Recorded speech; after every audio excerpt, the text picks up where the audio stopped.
નમસ્કાર વિદ્યાર્થી મિત્રો. ધોરણ 11 ઇંગ્લિશ સેકન્ડ લેંગ્વેજ યુનિટ 1 અને એનું એક ટેસ્ટ પેપર છે 40 માર્ક્સનું, બરાબર છે, MCQ ટાઈપનું. તો એનું સોલ્યુશન આપણે અહીં જોઈએ છે. Select the title of the read. હવે અહીંયા આપેલા વાક્યનું ટાઇટલ નક્કી કરો 4 ઓપ્શનમાંથી. તો જુઓ, TRP means television rating point. તો TRP એટલે આ જે યુનિટ 1 ની અંદર આવતું, બરાબર, સેન્ટેન્સ છે. એટલે આ 4 ઓપ્શનમાંથી જવાબ આવશે the journey of my life from earth to Everest. અહીંયા બીજો જવાબ જુઓ, the fight lasted for about 10 minutes. હવે એમાં વાઇલ્ડ સેવિયર જવાબ આવે છે. હવે એમાં જો જર્ની પણ આપેલું છે અને બીજા 2 ઓપ્શન પણ છે. વિદ્યાર્થી મિત્રો, ફાઇટ બંનેમાં આવે છે, જર્નીમાં આવે છે અને વાઇલ્ડ સેવિયરમાં આવે છે. પણ જર્ની ઓફ માય લાઈફની અંદર 10 મિનિટ ફાઇટ ચાલશે એવો કોઈ ઉલ્લેખ છે નહીં. એટલે આનો સાચો જવાબ છે B for Bombay, the wild saviour. હવે આપણે નિયરેસ્ટ મિનિંગ જોઈ લઈએ દોસ્તો. તો જુઓ, ફિરોસિયસનું 4માંથી સમાનાર્થી શબ્દ. તો ફિરોસિયસ એટલે હિંસક, કહેતા ઘાતકી, એટલે આવશે ફિયર્સ, બરાબર. પછી કન્સીડ. તો કન્સીડ એટલે એક જે કહેવાય ને, શરણે થવું, બરાબર. કન્સીડ એટલે અહીંયા આવશે સરેન્ડર. ઓકે દોસ્તો, કન્સીડ તો સરેન્ડર, તાબે થવું, કોઈના શરણે થવું. ત્યાર પછી 5મો શબ્દ જુઓ, રેસ્ક્યુ. તો જાણો છો ને રેસ્ક્યુ એટલે? યસ, રોજ તમે સાંભળતા હશો ટીવીમાં અને ન્યૂઝપેપરમાં પણ વાંચતા હશો. તો સેવ, બચાવવું. ચાલો, બલ્કી. બલ્કી એટલે ભરાવદાર, જેને મેસિવ કહેવાય, બરાબર. ઓકે, ચાલો હવે અહીંયા ટેક્સ્ટ બુકના કેટલાક પાઠ પર આધારિત પ્રશ્નો અને એના જવાબ, બરાબર. તો જુઓ, Arunima set out for the training institute setup by Bachendri Pal. તો કઈ તારીખે, ક્યારે? તો કે ઓન ફેબ્રુઆરી 2012. ફેબ્રુઆરીની 28 તારીખ 2012. અહીંયા ફેબ્રુઆરી 2012 એટલે આપણે ઓકે કરી દેવાનું, બરાબર. અરુણિમા સેટ. તો જુઓ, 8મું વાક્ય, to prove herself for Everest expedition Arunima had to climb ખાલી જગ્યા. તો અરુણિમાને પોતે પ્રૂવ કરવા માટે કે હું એવરેસ્ટ સર કરી શકું એમ છું, સાહસ યાત્રા કરી શકું એમ છું, એ સાબિત કરવા માટે પહેલા કયો પર્વત ચડવો પડે એમ હતો? તો જુઓ, 21,798 feet high Chamser Kangri mountain in Ladakh, બરાબર. તો અહીંયા આવશે સી જવાબ. 9મો સવાલ જુઓ દોસ્તો, when Arunima reach the top of Everest her mind was a kaleidoscope. જ્યારે અરુણિમા એવરેસ્ટ પર પહોંચી ત્યારે એનું માઇન્ડ રંગબેરંગી વિચારોથી, મનથી ભરેલું હતું. તો એને કહેવાય ઇમોશન્સ, લાગણીઓથી ભરપૂર હતું. કેલિડોસ્કોપ ઓફ ઇમોશન્સ એટલે લાગણીઓના તરંગોથી ભરેલું હતું. એટલે સી ફોર ચેન્નઈ જવાબ આવશે. Number 10, no Alibhai, no we won't let you go. ના અલીભાઈ ના, અમે તમને નહીં જવા દઈએ. આ વિધાન કોણ બોલે છે? તો આ 4માંથી વિધાન નીલમ બોલે છે, કેમ કે નીલમને વાર્તા સાંભળવી હતી એટલે એ રોકે છે. Number 11, who visualize the leopard cubs in front of eyes. Leopard કબ્સને પોતાની આંખો સામે કોણે વિઝ્યુલાઇઝ કર્યા, કોણે જોયા? તો અલીભાઈએ, કેમ કે એ જ જંગલમાં બધે ગામે ગામ ડ્રાયફ્રૂટ વેચતા હતા અને ફરતા હતા. નંબર 12, ઇન એ ફ્લેશ, વીજળી વેગે, પલવારમાં. તો મતલબ વિથિન ફ્રેક્શન ઓફ સેકન્ડ અથવા તો એટ વન્સ. એટલે જવાબ આવ્યો સી, તરત જ, વીજળી વેગે, ઇન નો ટાઈમ, બરાબર. નંબર 13 દોસ્તો, the full form of AIIMS is. આમ તો જવાબ તો સીધો છે, પણ અહીંયા જે ઓપ્શન આપેલા છે ને એમાં થોડી જ ભૂલો હોય છે, એટલે તમારે ધ્યાન બહુ રાખવું પડશે. પણ જુઓ, સી જવાબ છે, all India institute of medical sciences, બરાબર. તો ઓલ ઇન્ડિયા ખ્યાલ આવ્યો, ઇન્સ્ટિટ્યૂટ ઓફ મેડિકલ. તો જુઓ, અહીંયા મેડિસિન લખેલું છે એટલે એ ખોટું છે, અહીંયા ઇન્ડિયન લખેલું છે એટલે એ ખોટું છે. સમજાઈ ગયું? તો અહીંયા આ વસ્તુ જોવાની છે. ચાલો દોસ્તો, અહીંયા એક પેરેગ્રાફ આપ્યો છે, બરાબર, જે યુનિટ 1 રીડ 1માંથી છે. આઈ હેડ સ્ટાર્ટેડ ડોઝિંગ વાળો. તમે લેસન તો ભણી ગયા છો, મને ઝોંકા આવવા લાગ્યા. ઊંઘ આવવા લાગી. My eyes were closed but my mind was awake. મારી આંખો તો બંધ હતી પણ મન જાગતું હતું. તો આ જે પેરેગ્રાફ છે ને એમાંથી ક્વેશ્ચન છે એના જવાબ આપણે અહીં જોઈ લઈએ. હુઝ આઈઝ વર ક્લોઝડ, કોની આંખો બંધ હતી? તો અહીં અરુણિમા સિંહાની વાત છે એટલે જવાબ આવશે અરુણિમા સિંહાઝ આઈઝ વર ક્લોઝડ. ત્યાર પછી જુઓ, which is the best companion of A girl. Girl માટે બેસ્ટમાં બેસ્ટ કમ્પેનિયન કોણ હોઈ શકે એવો પાઠમાં ઉલ્લેખ છે. તો અહીં લખેલું છે પેરેગ્રાફમાં, girl's sixth sense is always her best companion. એટલે એનો જવાબ આવશે D for Delhi. A girl's sixth sense is the best companion. બરાબર, બાકીનામાં થોડી થોડી ભૂલો છે, જોજો. બરાબર, અહીંયા બેટર લખેલું છે એટલે બી જવાબ નથી આવતો. આ તમે ધ્યાન આપજો, આવી નાની નાની ભૂલો હોઈ શકે. હવે એવરેસ્ટ ચડોગી, આજે અરુણિમા સિંહા તેમના જીજાજી સાથે જે વાત કરે છે તેની વાત કરીએ તો. બરાબર, તો જુઓ, એવરેસ્ટ ચડોગી, who said these words to whom. કોણે આ શબ્દો કહ્યા? કોને કહ્યા? તો આપ જાણો છો ને કે જ્યારે અરુણિમા સિંહા હોસ્પિટલ હતી, બરાબર, એમના પગનું ઓપરેશન થયું હતું અને એને જ્યારે આર્ટિફિશિયલ લેગ ફિટ કરવામાં આવ્યો હતો ત્યારે એમના જીજાજી, એમની બેન જે લક્ષ્મી છે એના હસબન્ડ જેનું નામ છે સાહિબ, બરાબર, એ સાહિબ આ વાક્ય બોલે છે અને અરુણિમા સિંહાને કહે છે. એટલે સી ફોર ચેન્નઈ જવાબ આવશે. A person whose limb has been removed, જેનો પગ દૂર કરવામાં આવ્યો છે શસ્ત્રક્રિયા દ્વારા, જેનો પગ દૂર કરવામાં આવ્યો છે એવા વ્યક્તિને આપણે શું કહીએ છીએ? તો કે એવા વ્યક્તિને એમ્પ્યુટી કહેવાય છે. બરાબર છે, કારણ કે અપંગ છે એક પ્રકારના. તો જુઓ, એ એક અંગ નથી, એનામાં સાચું રિયલ અંગ નથી એટલે એને એમ્પ્યુટી કહેવાય છે દોસ્તો. અલીભાઈ વાળો પેરેગ્રાફ છે દોસ્તો. અલીભાઈ કન્ટિન્યુડ નો આ પેરેગ્રાફ આપણે રીડ 2 માંથી લીધેલો હતો. તો જુઓ, how huge was the bear. Bear કેટલું મોટું હતું? બરાબર, તો અહીં લખ્યું છે the huge bear 3 times the size of the mother leopard. 3 times, જુઓ, એટલે જવાબ આવશે the bear was 3 times the size of the mother leopard. બાકીના જવાબ બહુ નજીકના છે પણ એમાં ધેનનો ઉપયોગ છે. અહીંયા THEN ધેનનો ઉપયોગ છે એટલે ધ્યાન રાખવું પડે. જવાબમાં ઓફ આવે છે. બરાબર, કારણ કે પેરેગ્રાફમાં ઓફનો ઉલ્લેખ થયો છે એટલે નાની નાની ભૂલો હોઈ શકે દોસ્તો. બરાબર ધ્યાન આપીને સમજવા પ્રયત્ન કરજો. Did the bear succeed to injure his enemy. શું બિયર એના એનિમીને ઇન્જર કરવામાં સફળ થયું? તો કે ના રે, બિયર સફળ થયું નહીં હતું એટલે ડીડ નોટ સક્સીડ. એટલે આવશે સી ફોર ચેન્નઈ. હવે દોસ્તો આપણે જવાબ જોઈએ. અહીંયા question number 20, May I open the window? And appropriate language function નક્કી કરવાનું છે. આ તો બહુ અગત્યનો સવાલ છે દોસ્તો. તમે 10th માં પણ ભણી ગયા છો. તો હું વિન્ડો ઓપન કરું પ્લીઝ? તો અહીંયા એક ક્વેશ્ચન છે, જુઓ, એક સલાહ આપતો હોય એવો નથી પ્રશ્ન, આ વિનંતી કરતો પ્રશ્ન છે. પણ આ ઓપ્શનમાંથી જવાબ છે સિકિંગ ઇન્ફોર્મેશન એટલે C for Chennai. He asked me if I had visited the zoo.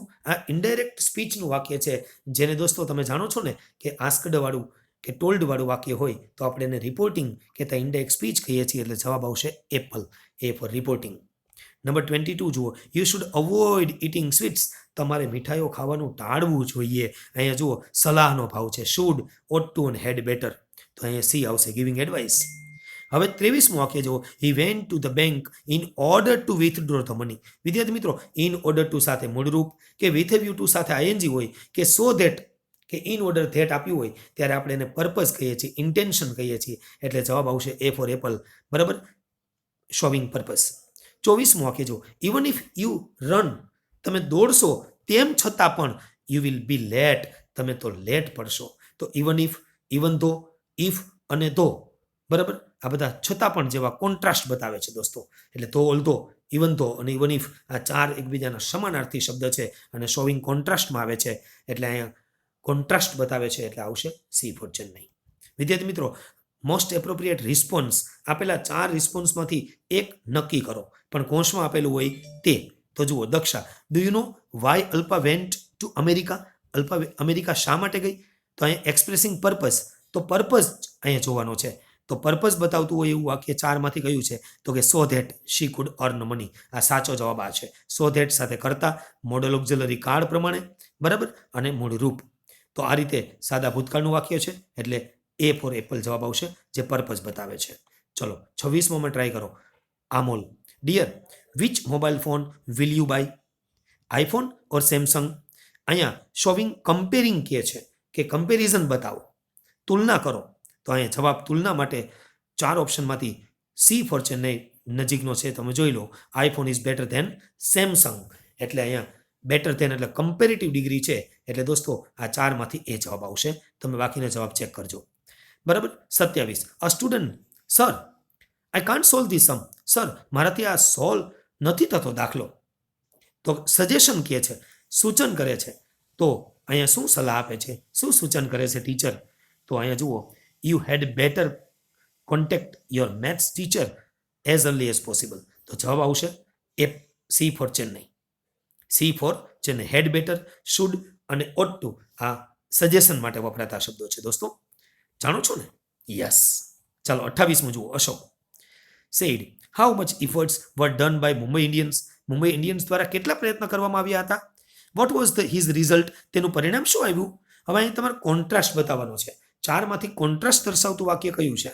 તો અહીંયા જુઓ, સાચું વાક્ય છે વાક્ય રચનાની દ્રષ્ટિએ એપલ.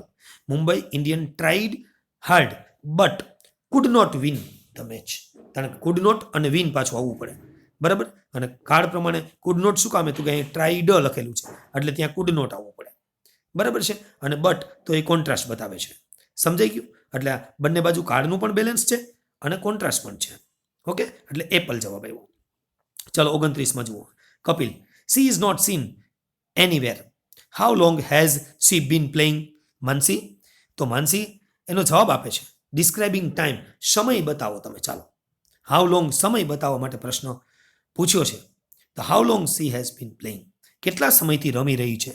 તો અહીંયા જવાબ આવ્યો B for Bombay. She has been playing in the playground since morning. સવારથી રમી રહી છે. તો સિન્સ અને ફોર જે ટાઈમ બતાવે છે, since a point of time બતાવે છે અને for a period of time બતાવે છે. અહીંયા ટોકિંગ અબાઉટ ટાઈમ અથવા ડિસ્ક્રાઇબિંગ ટાઈમની વાત થઈ છે દોસ્તો. હવે 30મો સવાલ જુઓ. અહીંયા છે ને તમને પ્રોપર ઓર્ડરમાં ગોઠવવાનું કીધું છે. જમ્બલ્ડ સ્ટ્રક્ચર કહેવાય. વાક્યને યોગ્ય ક્રમમાં ગોઠવવાના છે. તો સાચો જવાબ કયો આવશે?